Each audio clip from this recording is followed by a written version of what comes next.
Franck Ferrand sur Europe 1, au cœur de l'histoire.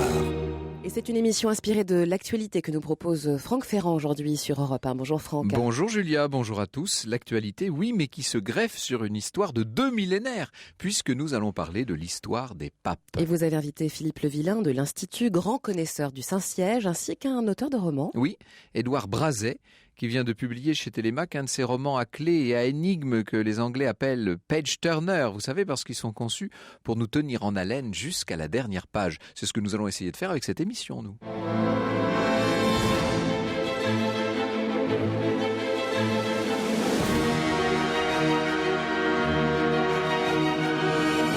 De 13h à 14h sur Europe 1, au cœur de l'histoire. Franck Ferrand.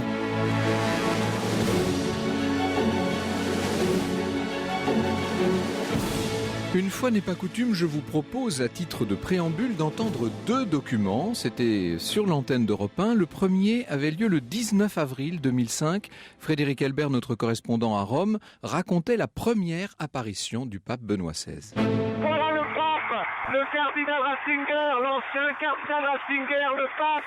Benoît Il salue XVI. la foule qui est apparue à la fenêtre, au balcon de la basilique Saint-Pierre. Il est là et à ses côtés, il y a ces 3 fenêtres où tous les cardinaux sont en train d'applaudir, les cardinaux vêtus de rouge et le pape vêtu de blanc.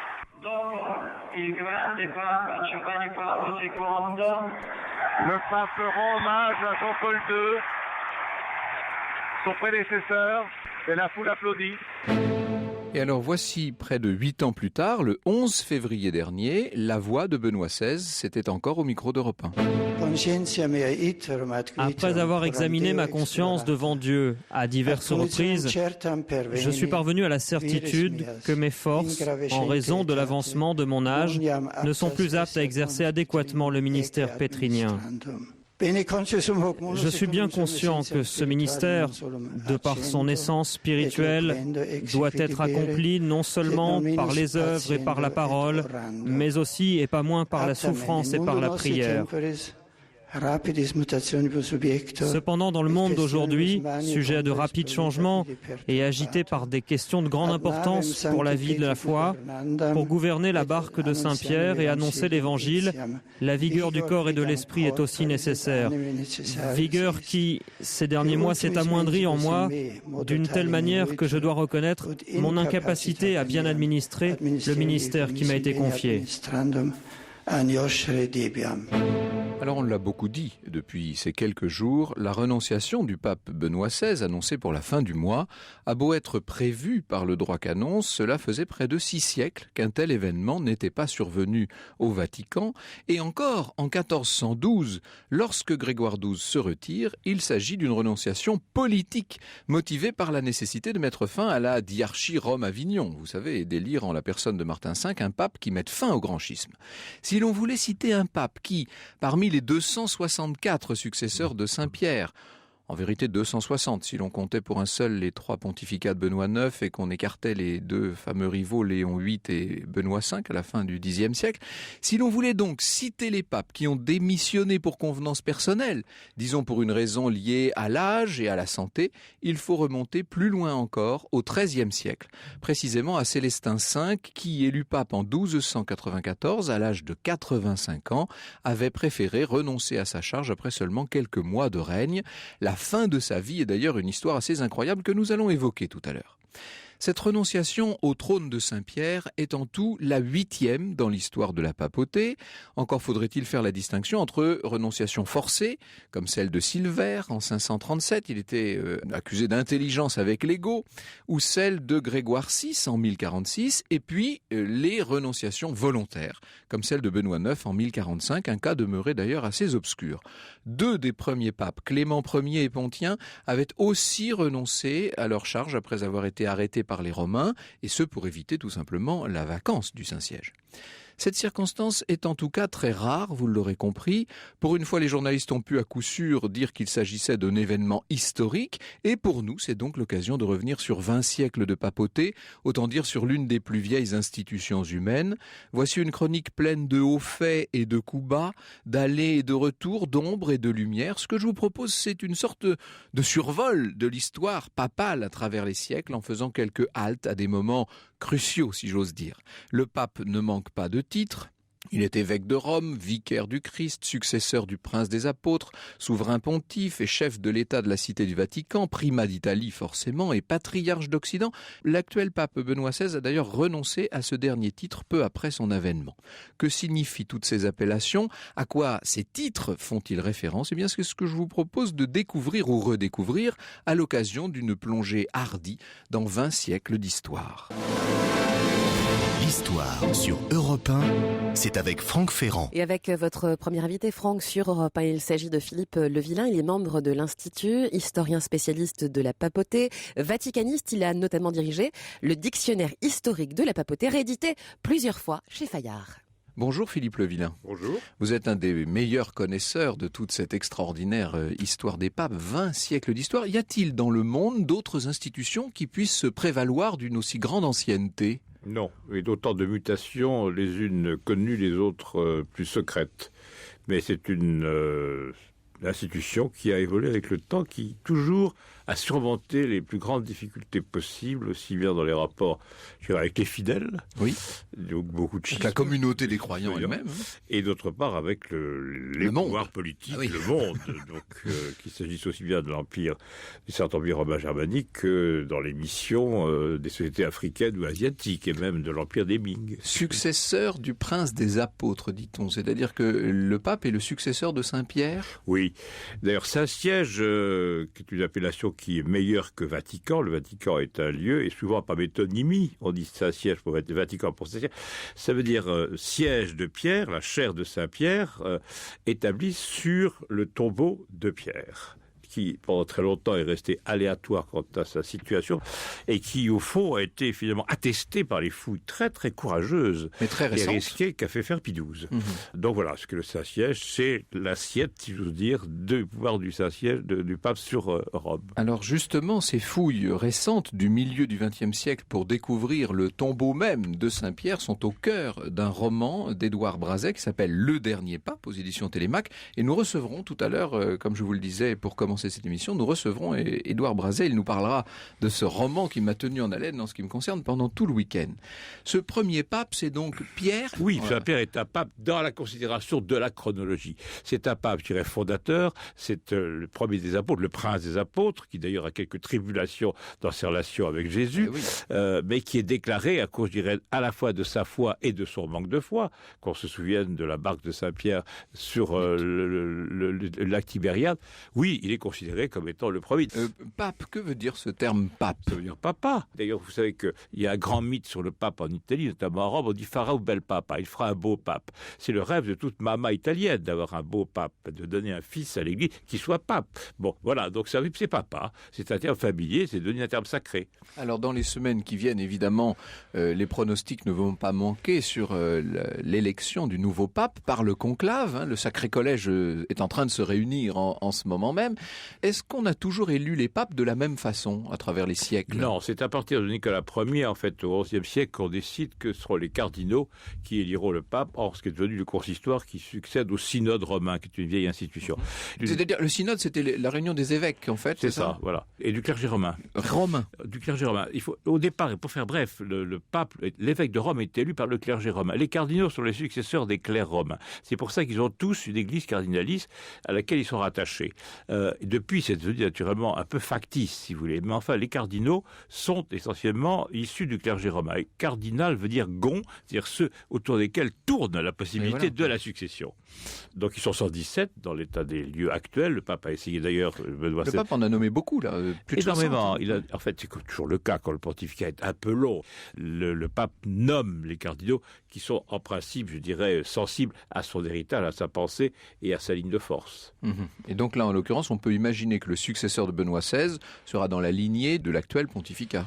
probablement. On peut l'imaginer, mais il ne faut pas l'imaginer. Je veux dire que je pense que la fonction crée l'homme et qu'il y a une grande mutation. Jean XXIII n'avait certainement pas parlé l'idée d'un concile. Je dirais que c'est dans l'abandon dans lequel il s'est trouvé sur son élection qu'il a probablement conçu l'idée qu'il ferait d'un geste historique.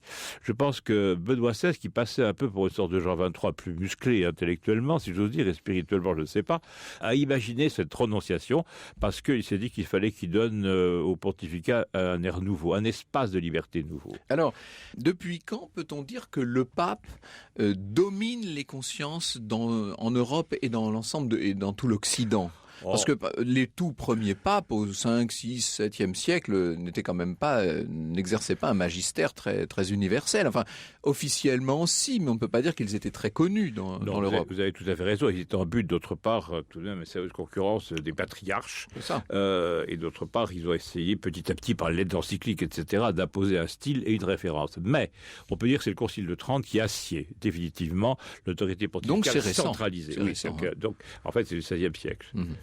D'ailleurs, le XVIe siècle n'est pas tournant dans l'histoire de la papauté. Pour nos plus jeunes auditeurs, je rappelle que le Concile de Trente, c'est ce concile qui doit répondre à la réforme, tout simplement.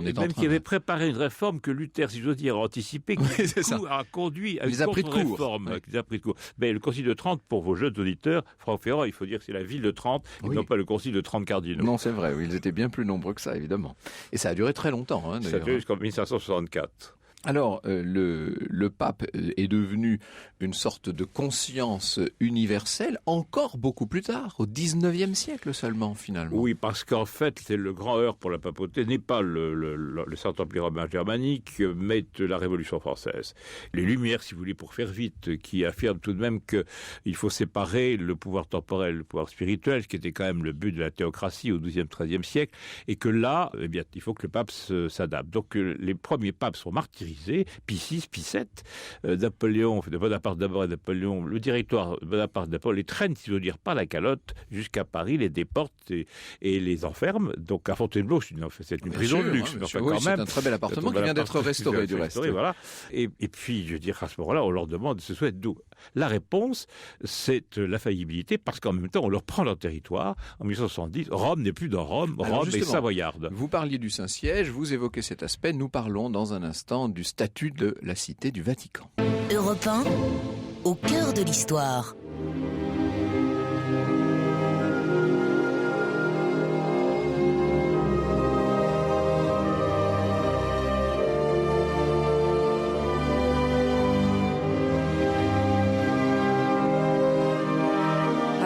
Papa, un extrait de la BO du film de Nanni Moretti avec Michel Piccoli, magistral dans le rôle d'un pape en proie au doute. L'histoire de la papauté, on en parle avec vous, Franck, et votre invité sur Europe 1. Le pape Philippe le Vilain est évidemment une puissance spirituelle, mais aussi une puissance temporelle. Et on peut dire qu'au 15, 16, 17e siècle, cette puissance temporelle s'exerçait même militairement.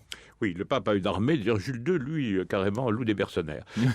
Ça, c'est au début du XVIe siècle. Ce sera aussi le pape de Michel-Ange. Il ne faut pas exagérer. Il ne faut pas voir tout négativement. Tout repose rapidement sur un faux, qui est la donation de Constantin, qui est faite au moment de la conversion de Constantin. Donc l'empereur Constantin se convertit au christianisme très tard. Oui, en 492. Sur son lit de mort. En 392, pardon, sur son lit de mort. Il y a un lait qui, comme dit un historien italien, qui est tellement faux qu'il finit par être vrai, et surtout Étienne II. Mais il lègue quoi, en fait? Il lègue des territoires? Il lègue des territoires. Il lègue Rome, naturellement, et autour une partie du Latium. Et Étienne II obtient Pépin le Bref, qui est en difficulté du point de vue du maintien des Carolingiens vis-à-vis des Mérovingiens. Donc là, on est 6 siècles plus tard. On est en 751, exactement. Il obtient le patrimoine de Saint-Pierre, qui prend l'Italie finalement en écharpe de Ancône jusqu'à Terracina. Donc il va y avoir pendant des siècles cette espèce d'enclave très lourde, des États pontificaux, qui sont des États sans richesse, qui pratiquent seulement l'agriculture, dans lesquels il y a des parties de terre qui sont extrêmement mauvaises, des marais pontins, et qui vont donner à la papauté cette assise extraordinaire, et qui va être la raison pour laquelle au XIXe siècle le territoire est disputé par les Autrichiens, protégé par la France, et surtout revendiqué par la monarchie de Piémont-Sardaigne. Entre-temps, il y a eu évidemment les conquêtes de Bonaparte, il y a eu la mainmise sur toute une partie, notamment du nord de l'Italie, par l'Autriche, et il y a la volonté des Italiens de créer un État indépendant. Et alors évidemment, avec la famille de Savoie qui s'impose, le pape finit par gêner au 19e siècle. Le pape gêne, surtout la famille de Savoie, dans un premier temps, est assez habile. C'est Cavour qui meurt en 60, mais en 61. Cavour est le premier ministre du roi de Piémont-Sardaigne. Voilà, et on prend Florence comme capitale, mais Florence ne convient pas. Et finalement, tout ça, on sait très bien, quand en 64 et 70, ce sera Rome, et Rome tombe, sans bataille d'ailleurs, le 20 septembre 1970, qui est la date fameuse de cette longue rue à Rome qui mène vers la Porta Pia, où sans combat, Rome tombe. Il y a cette situation assez incroyable entre 1870 et 1929, c'est quand même une grosse parenthèse, où le pape n'a plus de territoire. Le pape n'a plus de territoire, il est dans les palais apostoliques. Et enfermé dans ses palais. Enfermé dans ses palais, il ne sort pas. C'est Pie XI qui le premier donnera sa bénédiction à l'intérieur d'ailleurs du Vatican. Mais surtout, les puissances temporelles se disputent la présence du pape. Vienne, Madrid, pas Paris, mais également certains pays latino-américains, parce qu'on veut avoir la mise sur le pape en l'accueillant. Or, le pape, très intelligemment, ne bouge pas de Rome. Et d'ailleurs, il y a un écho de cela dans la renonciation de Benoît XVI, qui ne bouge pas non plus ni de Rome ni du Vatican, façon de marquer qu'il reste romain.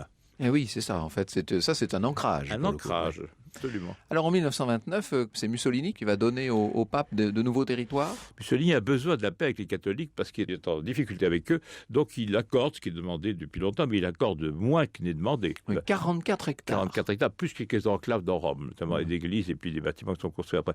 Et avec la faveur du cardinal Gasparri, qui est secrétaire d'État, qui d'ailleurs a reçu une éducation française, qui a fait le code de droit canonique et qui va obtenir, et va signer d'ailleurs, ces fameux accords du Latran de février 1929 qui donnent au Saint-Siège son indépendance totale du point de vue de souveraineté sur 44 hectares et quelques enclaves. Ça change tout. Et donc, à partir de ce moment-là, le pape est indépendant, au point que Mussolini croit une lune de miel en 29, mais dès 31, le pape lui inflige une encyclique en condamnant le fascisme. Non abbiamo bisogno. Il se rend compte que ça ne marche pas. C'est pas de la gratitude. C'est pas de la gratitude. Et donc, les persécutions contre les chrétiens et les catholiques italiens recommencent, et on se trouve victime d'un certain nombre d'intellectuels, dont le père de Jean-Baptiste Montini, qui deviendra Paul VI. Donc, le pape Paul VI a fait partie de ceux qui ont été persécutés. Le père les Montini ont été persécutés. Enfin, ils étaient soumis au régime de la censure, ils étaient suspendus, etc. Les catholiques n'ont pas la vie facile en Italie de 1931 à 1939. Et on pensera même, on dira indûment, je pense, que Pie XI était assassiné par Mussolini à la veille de la guerre parce qu'il le trouvait encombrant. Je pense que ça fait partie Vous dites jusqu'en 39 parce que pendant la guerre, la situation s'améliore? Pendant la guerre, la situation s'améliore de façon inattendue, au sens que rapidement, le pape va devenir le protecteur des forces civitatis, comme Léon Ier vis-à-vis d'Attila. Puisque en 1943, c'est Pie XII qui se rend en dehors de Rome pour exhorter le peuple romain à tenir après le bombardement qui a lieu à San Lorenzo. Et le pape, à ce moment-là, est le vrai roi d'Italie, alors que Mussolini est en fuite. Et oui.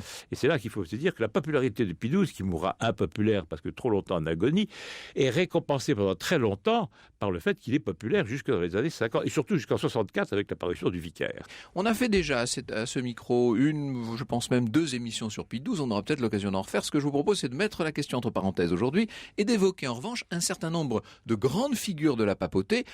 Pas beaucoup, parce que sur les 265, on n'aura pas le temps d'en évoquer beaucoup, mais quelques-uns qui quand même ont fait l'histoire du Saint-Siège. Franck Ferrand sur Europe 1. Et jusqu'à 14h sur Europe 1, nous retraçons l'histoire des papes, toujours en votre compagnie, Franck, bien évidemment, et aussi en compagnie de Philippe Le Villain. J'ai sous les yeux Philippe Le Villain. Je rappelle évidemment que vous êtes notamment l'auteur du dictionnaire historique de la papauté qui a été plusieurs fois réédité chez Fayard. Vous êtes également l'auteur du Moment Benoît XVI qui a été publié chez Fayard en 2008, où d'ailleurs vous cerniez la personnalité du cardinal Ratzinger devenu le pape Benoît XVI avec beaucoup de finesse. C'est très utile pour comprendre peut-être la décision qu'il vient de prendre. J'ai sous les yeux, disais-je, cette incroyable, immense liste de 265 noms. Si on devait en retenir quelques-uns, quelles seraient les figures que vous retiendriez dans tous ces papes? Léon Ier qui arrête Attila aux portes de Rome et qui va... Cette figure tout de blanc vêtu. Tout de blanc vêtu. Alors le blanc, on n'a pas le temps d'en parler, c'est variable. C'est variable parce que le blanc est remplacé par le gris à un moment donné, puis revient au XVIIIe siècle, au début du XVIIIe siècle, qui est une période à nouveau d'austérité.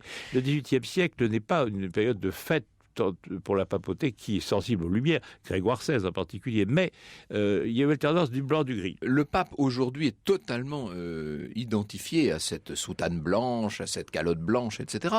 Le pape Benoît XVI quand même a renoué avec un certain nombre de traditions, puisqu'on l'a vu reporter des habits sacerdotaux beaucoup plus anciens, beaucoup plus traditionnels. Oui, il est revenu à ce qu'on peut appeler la tradition d'une église baroque, j'ose dire, qui s'était perpétuée au XIXe siècle. Il a ressorti ce fameux bonnet qui lui a valu quelques difficultés, le camaoro, qui était en fait pour se protéger du froid. Et les oreilles du pape en particulier avaient bordé de fourrure et rouge, donc on l'appelait le Père Noël. Il a également ressorti quelques ornements sacerdotaux, vêtements sacerdotaux. Et le grand camail. Le grand camail, etc. À l'occasion des JMJ de Cologne. Ça n'a pas non plus été dans le ton des JMJ. Le pape avait une espèce de sursaut nostalgique quand il a accepté cette charge très très lourde, à laquelle il s'attendait d'ailleurs le 8 avril au moment des funérailles de Jean-Paul II.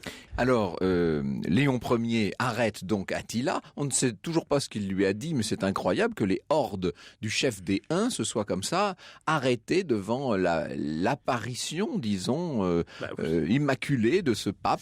C'est la terreur du sacré. C'est ça. À l'époque existe, même chez les soi-disant païens. Oui. C'est la terreur du sacré. Alors les autres, quelques autres grands papes, qu'est-ce qu'on pourrait citer? Il y a Grégoire le Grand, qui fait la réforme de l'Église. Calendrier grégorien, c'est lui. Grégoire VII, oui, absolument. Bon, une réforme qui est une réforme vers l'austérité. On ne peut pas accoler l'image de la papauté ni mot au Borgia. D'ailleurs, Karl Ratzinger, à l'époque, avait lui-même dit qu'il y a eu tout. Je ne m'oubliez pas. Il y a eu des vicieux, des prévaricateurs, des simoniaques qui achetaient leur charge. Et puis il y a aussi des saints. Il y en a même tous les siècles. Et il y a eu d'alternance entre des figures d'austérité. Vous parliez de Jules II, il faudrait citer Clément VII, Innocent XI, enfin, qui sont quand même des grandes figures de politique, n'oublions pas. J'ai cité tout à l'heure parmi ceux qui avaient eux-mêmes renoncé à la charge, Célestin V. Alors lui, il était vraiment dans l'état d'esprit qui est celui de Benoît XVI. Alors, Benoît XVI était fasciné, d'après ce qu'on a pu observer, par deux papes. Il était fasciné par Saint Benoît, qui n'est pas pape, par tous les papes qui sont appelés Benoît. Il s'est fait appeler Benoît, onomastique Benoît pour Benoît XV, le pape de la paix. En 1914-18. 1914-18, c'est ça. Il a la fameuse note du 1er août 1917. Et Célestin V, il est allé déposer, et j'allais souvent à la tombe de Célestin V, il a déposé l'année dernière son pallium sur la tombe. Donc c'était une hantise. Je crois que la renonciation... Vous pouvez expliquer ce qu'est le pallium, pardon. Le pallium, c'est un manteau qui donnait en général aux archevêques, qui est le degré supérieur de la fonction d'évêque. Et donc, ce qu'il faut bien voir, c'est que la renonciation trotte, si j'ose dire, dans l'idée de la papauté à partir de Pie XII. Car l'idée que la charge est trop lourde, Pie XII agonise pendant presque 4 ans. Jean XXIII, lui, est malade, il le sait, mais il fait le concile pour perpétuer l'importance et l'autorité de la charge. Paul VI, dès 71, voyant la crise de l'Église, dit en public, qui s'est très peu répercuté, qu'il souhaite sa mort. Et finalement, il meurt à temps, puisqu'il a 80 ans en 78. Il a pensé la phrase de Gaulle, la vieillesse est un naufrage. Il le dit lui-même. Jean-Paul II, il pense, dès qu'il est atteint, c'est-à-dire dans les années 90, et qui voit que l'attentat a eu des conséquences dramatiques sur lui. Et dans l'entourage le plus immédiat de Jean-Paul II, il y a le cardinal Ratzinger qui a vécu cette très lente et longue agonie hyper médiatisée. Qu'il la vit, qu'il la déteste, et qui, à un moment donné, dit à des Allemands qui sont autour de lui, dans Santa Marta, il leur dit, mais il faut que le pape démissionne. Et une âme charitable, comme toujours dans les groupes, va le répéter au secrétaire d'État, au secrétaire privé de Jean-Paul II, l'actuel cardinal Dziwisz, qui lui dit, Dziwisz se hâte de le répéter à Jean-Paul II, qui fait venir Ratzinger, lequel s'écroule en larmes à ses pieds, c'est attesté, et lui demande pardon d'avoir une pensée aussi audacieuse, et alors à l'encontre de sa volonté intime. Voilà, donc c'est important pour ce qui s'est passé le 11 février. Le cardinal Ratzinger, avant même de devenir pape et de l'accepter très difficilement, a songé à ce que la démission, donc la rénonciation, existât à l'intérieur du fonctionnement de l'Église. Parmi les grands papes politiques, si je puis dire, il faudrait peut-être citer Léon XIII et Jean XXIII. Un mot sur chacun. Alors Léon XIII, le pauvre Léon XIII est le seul qui ne s'est pas canonisé, parce que le pauvre, Pie IX est bien heureux, et Pie X, c'est ça. Alors, il est en rade, mais c'est un très grand pape politique. Il fait ce qu'on appelle la petite monnaie du syllabus. Le syllabus condamne toutes les erreurs du monde moderne, et lui, petit à petit, se réconcilie avec le monde moderne, et c'est lui qui réconcilie. Il fait entrer l'Église dans la modernité, on peut dire ça. Avec les missions. Oui, tout à fait, c'est le mot. Bon, c'est-à-dire, il rend l'Église contemporaine. C'est ça, C'est ça la modernité, en fait, pour l'Église. Jean XXIII, c'est inattendu, puisque Jean XXIII passe pour un brave homme, un peu paysan, ce qu'il est d'ailleurs de souche, qui fait des beaux mots, etc. Et il a l'idée du concile, qui est une idée fracassante et, à mon avis, hâtive et mal conduite. Je vous propose d'écouter une archive. C'était le 23 juin 1963. Le nouveau pape Paul VI apparaissait pour la première fois devant la foule, place Saint-Pierre. C'était donc au micro d'Europe 1. Première apparition du pape au balcon des appartements du palais apostolique, mais il n'a pas choisi pour cette première apparition devant la foule de la place Saint-Pierre, très nombreuse aujourd'hui, les appartements de Jean XXIII. C'est à l'étage du dessous, à l'étage de la secrétairerie d'État, qu'il apparaît pour la première fois à la foule massée place Saint-Pierre et qui est très nombreuse, 50 000 personnes peut-être. Le pape fait quelques signes, il salue longuement la foule de ses deux bras levés, avec un geste assez semblable à celui que fait le général de Gaulle avant de disparaître dans les appartements du palais apostolique. L'Angélus et la bénédiction de midi, la première du pontificat de Paul VI, est terminée. Vous nous dites qu'il y a une petite erreur dans ce commentaire, Philippe Le Villain. Oui, parce que tous les papes, ils sont élus, apparaissent au balcon de la secrétaire d'État qui est au premier étage. Jean XXIII, d'ailleurs, le premier. Il y a une espèce de respect sacré pour les appartements privés du pape. Paul VI, on ne le sait pas, mais enfin, c'est aussi attesté par les témoins, fait transporter son lit, parce qu'il a été très proche à la secrétaire d'État du pape, dans la chambre où il a laissé le lit de Pie XII. Respect suprême. Respect suprême et filiation. Est-ce que le pape que le conclave s'apprête à élire sera le dernier pape? C'est ce que je vous propose de voir maintenant. Europe 1. Le récit de Franck Ferrand. Je sais que nombre d'entre vous tiennent les prophéties de tous ordres pour des inventions fumeuses et sans conséquences, et qu'à contrario, certains autres se feraient tuer. Il suffit d'aller lire certaines de vos réactions sur Internet pour en défendre la valeur. Alors, pour tout vous dire, et au risque de décevoir les uns et les autres, je vous avoue que pour ma part, je regarde tout ça un peu comme une curiosité, mais j'avoue que cette fameuse prophétie de Saint Malachie, dont on parle tant depuis quelques jours, depuis la décision de Benoît XVI, cette prophétie est quand même très intéressante. Alors de quoi s'agit-il? Il s'agit d'une liste de devises en latin, 111 courtes devises de 2 ou 3 mots, censées définir chaque pape entre 1143, donc l'époque de Saint Malachie, et la fin des temps, ou en tout cas la fin des temps apostoliques, autrement dit la fin de la papauté. Exemple pour les premiers de la liste, la première devise du château du Tibre, et Castro Tiberis, c'était Célestin II, qui se trouve, il avait pour nom Città di Castello, qui se trouve justement sur le Tibre. Deuxième devise, l'ennemi chassé, Inimicus expulsus, c'était pour Lucius II, qui avait comme nom Caca Nemici, ce qui signifie chasser les ennemis en italien, bon, etc., etc. Alors, je ne vais pas vous dire toutes les devises, j'insiste sur cette particularité incroyable. Habituellement, les souverains reçoivent leur surnom historique, évidemment, après leur mort. Louis X le Hutin, Philippe V le Long, etc. Eh bien, dans le cas des papes, il semble que ce surnom soit fixé à l'avance, comme écrit de toute éternité. C'est tout le mystère de cette prophétie de Saint Malachie. Alors, question, d'où sort cette liste? Quand est-elle apparue? Eh bien, en fait, elle n'est pas apparue du tout du temps de Saint Malachie au XIIe siècle. Elle est apparue 4 siècles et demi plus tard. Nous sommes en 1590, en pleine époque troublée des papes de la Renaissance, dont nous parlions à l'instant avec Philippe le Villain, et le pape Urbain VII vient de mourir après moins d'1 an de règne. Les cardinaux donc se réunissent pour lui donner un successeur, et là, soudain, avant qu'on donne le dernier tour de clé, conclave, vous savez, cum clave, ça veut dire que les cardinaux se réunissent sous clé, surgit un moine bénédictin du Mont Cassin, il s'appelle Arnold de Vion, qui prétend avoir déniché une vieille prophétie qu'il attribue à Saint Malachie et qui est censée désigner d'elle-même le prochain souverain pontife. Alors, comme j'ai déjà eu l'occasion de vous le dire, à l'époque, en plus de la souveraineté spirituelle, le pape exerce une importante souveraineté temporelle. Il règne sur ces états pontificaux dont on parlait tout à l'heure. Et pour une famille, il est souvent très intéressant de voir un de ses membres devenir pape. Les cardinaux en sont très conscients. Et bien entendu, ils se méfient de toutes les manipulations possibles. C'est d'un air très circonspect qu'ils examinent donc la liste des 111 devises que leur présente Arnold de Vion. Bien sûr, les 74 premières devises paraissent correspondre trait pour trait aux différents papes élus. Ça, c'est pas très compliqué. A posteriori, ce genre de prophétie rétrospective serait à la portée du premier plaisantin venu. Seulement, les cardinaux se posent bien sûr la question, quelle est la 75e devise? Alors là, la 75e devise, c'est De Antiquitate Urbis, c'est-à-dire de la ville ancienne. Tous les regards se tournent vers le cardinal Simoncelli qui vient d'Orvieto, Urps Vetus, la vieille ville. L'affaire paraît cousue de fil blanc, surtout quand on apprend que Monseigneur Simoncelli connaît le fameux bénédictin du Mont Cassin et même qu'il aurait parrainé ses travaux. Non, décidément, la ficelle est un peu grosse et le conclave s'empresse d'élire un autre candidat, archevêque de Milan. Sur le coup, personne n'a fait remarquer aux éminents prélats que Milan, fondée dès le VIe siècle avant Jésus-Christ, était bien l'une des plus anciennes cités d'Europe. Et que dès lors, la 75e devise convenait aussi bien au cardinal milanais qu'il venait d'élire. En attendant, le pauvre Arnold de Vion en aurait été pour ses frais. Il n'a qu'à rempocher sa belle prophétie et à regagner son Mont Cassin pour y poursuivre ses travaux d'érudition. Pieuse érudition, faut-il le préciser. Ne lâchons cependant pas notre moine trop vite, car son attitude à la suite de sa déconvenue est très intéressante. Je pense que vous serez d'accord avec moi, si le bénédictin avait fabriqué la liste de toutes pièces, en vue de faire simplement élire Simoncelli, son échec aurait dû sonner le glas de l'affaire, et la prophétie aurait dû tomber aux oubliettes et ne plus faire parler d'elle. Or, ce n'est pas du tout ce qui s'est passé. Au lieu d'oublier ces 111 devises latines, Arnold de Vion n'a rien de plus pressé que de les faire imprimer dès 1595 à Venise dans un ouvrage sur les évêques bénédictins dont avait fait partie Saint Malachie. Évidemment, il faut une justification à tout cela. Alors, Arnold de Vion publie donc sa prophétie. En préambule de la liste, on lit les phrases suivantes. « Je connais de Malachie certaines prophéties sur les souverains pontifes.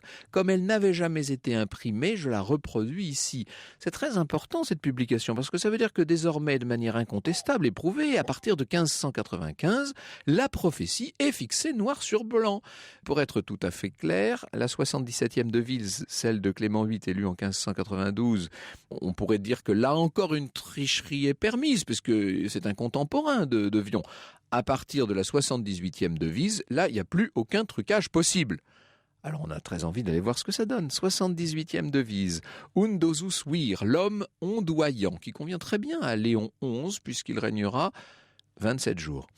La 79e, gens perversa, la race perverse. C'est pas mal choisi pour Paul V quand on sait qu'il appartenait à la famille Borghese. On essaye la 80e, in tribulatione pacis, dans le pachis, si je le voulais prononcer à la façon romaine, dans le trouble de la paix. Et c'est vrai que Grégoire XV aura régné de 1621 à 1623 dans une période particulièrement agitée des débuts de la guerre de 30 ans et du triomphe de la réforme catholique. En même temps, ces nouvelles devises s'éloignent des simples jeux de mots sur le nom du cardinal devenu pape, de la désignation d'un homme, on glisse vers la qualification d'un règne. Vous voyez quand même que là, il y a un changement, il y a un glissement qui est très important. C'est plus tout à fait la même chose, c'est moins précis, disons. Il n'empêche, d'édition en édition, la prophétie est reprise et diffusée pendant tout le XVIe et pendant le début du XVIIe siècle. Alors je vous fais évidemment grâce de tout ce qu'on a pu écrire sur le sujet, mais tout de même, un jésuite français, le père Ménestrier, en 1689, publie une réfutation de la prophétie des papes. Selon lui, d'abord, il y a un premier argument, il dit pourquoi pendant 4 siècles et demi on n'a-t-on pas entendu parler de cette prophétie? Ensuite, dit-il, pourquoi ne tient-elle aucun compte des antipapes, comme si celui qui l'avait écrite dès le XIIe siècle savait ce qu'il en était de la question des papes et des antipapes? Et puis, troisième argument, celui de la rupture dans cette inspiration des devises, puisque, encore une fois, pour toutes les premières devises, on a un jeu de mots très précis sur le nom des papes, et comme par hasard, à partir des nouveaux papes, eh bien, et à partir de la fin du XVIe siècle, on a une évocation simplement du type de règne qu'ils vont mener. On pourrait imaginer que notre bénédictin ait simplement transcrit les visions d'un de ses grands contemporains et que pour se dédouaner ou se trouver une caution, il ait voulu simplement imputer ses visions à un saint homme mort depuis des siècles. Ça, c'est aussi possible et Ménestrier n'y fait aucune allusion. Alors, j'ai sous les yeux évidemment tous les cas de toutes ces prophéties au XVIIIe, au XIXe siècle. Elles sont quand même incroyablement troublantes. Ce qui devient très intéressant évidemment, c'est ce que l'on nous dit des papes les plus récents. Eh bien ça, je vous en parle dans un instant. Au cœur de l'histoire sur Europe 1, le récit de Franck Ferrand. La suite du récit précisément de Franck consacré aujourd'hui sur Europe 1 aux devises des papes. Alors les devises correspondant à Jean-Paul Ier, c'est De Meditate Lunae, de la moitié d'une lune. Il faut reconnaître qu'il a régné quand même vraiment très peu longtemps, Jean-Paul Ier, à peine plus d'un mois. Jean-Paul II, d'Elaboré Solis, du travail du soleil. Alors certains disent, regardez à quel point ce pape venu de l'Est, n'est-ce pas, était un personnage, une personnalité solaire. Et puis De Gloria Olivae, de la gloire de l'olive, de l'olivier si l'on veut, pour le règne de Benoît XVI. Pourquoi pas? Ce que je ne vous ai pas dit, et qui est quand même le plus important, c'est que la liste en question, qui comporte 111 noms, est tout à fait à son terme. Jean-Paul II était le 110e, Benoît XVI est le 111e, et à partir de là, simplement, je cite les dernières lignes de la prophétie, à l'heure de la suprême persécution de la Sainte Église romaine, c'est Pierre de Rome, Petrus Romanus, qui sera assis sur le trône pontifical. Il conduira le troupeau à travers de multiples tribulations, après quoi la ville aux 7 collines sera détruite et le juge redoutable viendra juger les hommes. Ah là, d'un seul coup, on fait moins le malin, si je puis dire. Faut-il croire à cette prophétie de Saint Malachie? Oh oui, nous répond Édouard Brazet. Je le reçois avec plaisir dans un instant.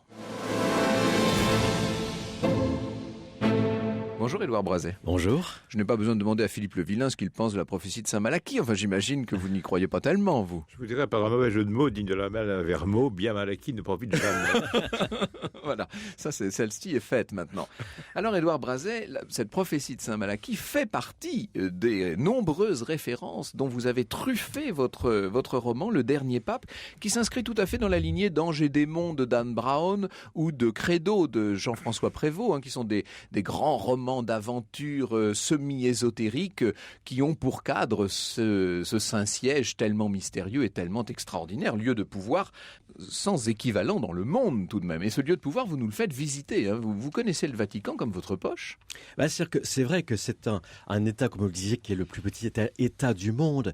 Et en même temps, il a un pouvoir politique extrêmement fort dans le monde entier. Et c'est un huis clos, c'est une théocratie. C'est le dernier pays peut-être dans l'Occident moderne où effectivement tout le pouvoir est résumé en un seul homme, le pape, sur qui pèse une charge incroyablement forte et qui en plus bénéficie, si l'on peut dire, du dogme de l'infaillibilité. Donc il ne peut pas se tromper. Alors, donc évidemment c'est un lieu où un dogme qui a été amodié, on va dire. Enfin, on ne va pas entrer dans cette histoire théologique. Ce qu'il faut dire, c'est que vous citez la prophétie de Saint Malachie, vous citez aussi évidemment la prophétie de Fatima. Oui, c'est ça, les 3 secrets de Fatima. Et puis vous allez en inventer une. Vous inventez la prophétie de Saint-Pierre, carrément. Oui, parce que justement, tout à l'heure on parlait du tombeau de Saint-Pierre, mais là aussi il y a un doute parce que lorsque Pie XII avait fait ses recherches archéologiques pendant 10 ans, entre 1940 et 1950, pour accréditer le fait que le Vatican était bien au lieu où Saint-Pierre était enterré, eh bien effectivement on a trouvé une tombe, mais une tombe en pierre sur laquelle il était inscrit simplement Pietre. Donc le début peut-être de Pierre, mais quelle Pierre? Parce que Pierre, c'est un nom quand même courant à l'époque. Pierre N. Pierre est ici. Ce que n'a pas dit Pie XII lorsqu'il a fait son allocution à la radio pour dire « Nous avons trouvé le tombeau du prince ». Mais il n'a pas dit qu'il était vide. Oui, il a dit qu'il était vide. Nous avons trouvé le tombeau du prince des apôtres. Il n'a pas dit qu'il était vide. Donc c'est comme si un chasseur de trésors disait « J'ai trouvé une malle au trésor, mais il n'y a pas de trésor dedans ».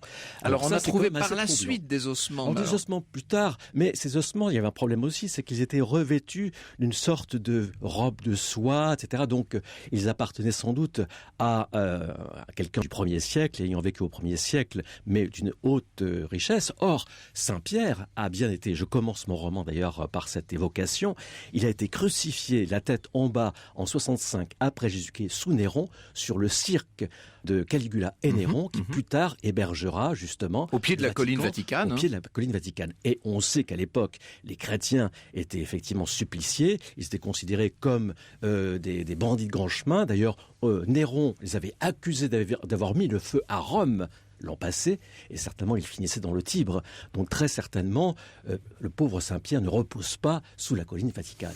Alors évidemment, votre roman est bourré de scènes d'action, c'est tout à fait extraordinaire. On est à la fois dans cette très grande tradition, on a ces grands décors Renaissance de Saint-Pierre et du Vatican, et puis en même temps, on est dans l'ultra-modernité. Bien entendu, vos héros sont pour certains des champions d'arts martiaux, etc.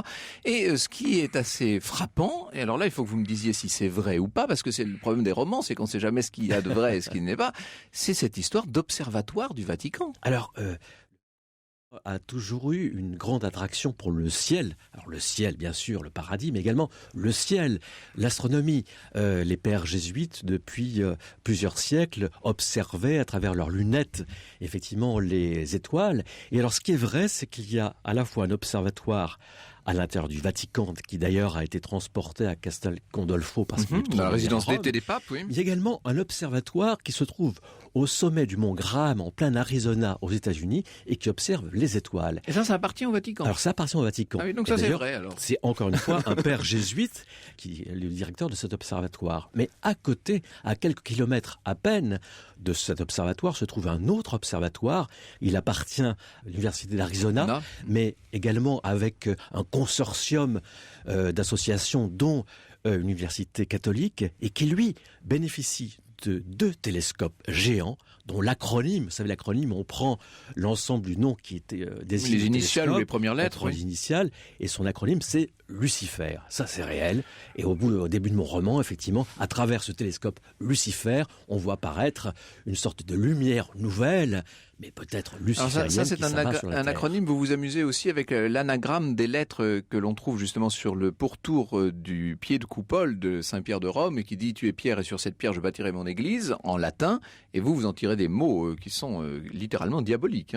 Oui, alors ça c'est évidemment c'est le propre du romancier de s'amuser avec justement les cryptogrammes, avec les énigmes. Mais il est sûr que tout ce qui se passe autour du Vatican se prête justement à ces interprétations. Alors évidemment, on va dire que votre roman est conspirationniste, mais c'est le propre de tous ces grands romans là, évidemment. Bien sûr. Je vous conseille, dit néanmoins un de vos personnages, qui n'est pas le plus gentil évidemment, je vous conseille la lecture de la nouvelle policière La lettre volée, donc de Poe, d'Edgar Poe.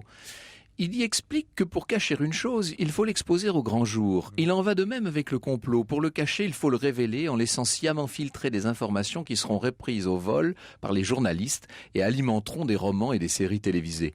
Laisser échapper une vérité dérangeante est le meilleur moyen de la faire passer pour un mensonge ou une fiction. Évidemment, cela ne fonctionne que si cette vérité est noyée sous un tissu d'absurdité.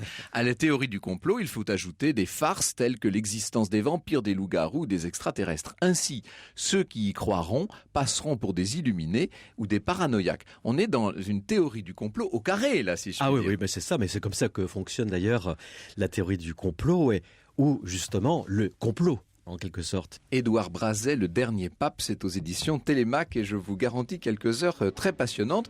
Et puis je rappelle, pour ceux qui voudraient creuser un peu et revenir sur ce que nous avons dit, de Philippe Le Villain, Le dictionnaire historique de la papauté, c'est chez Fayard.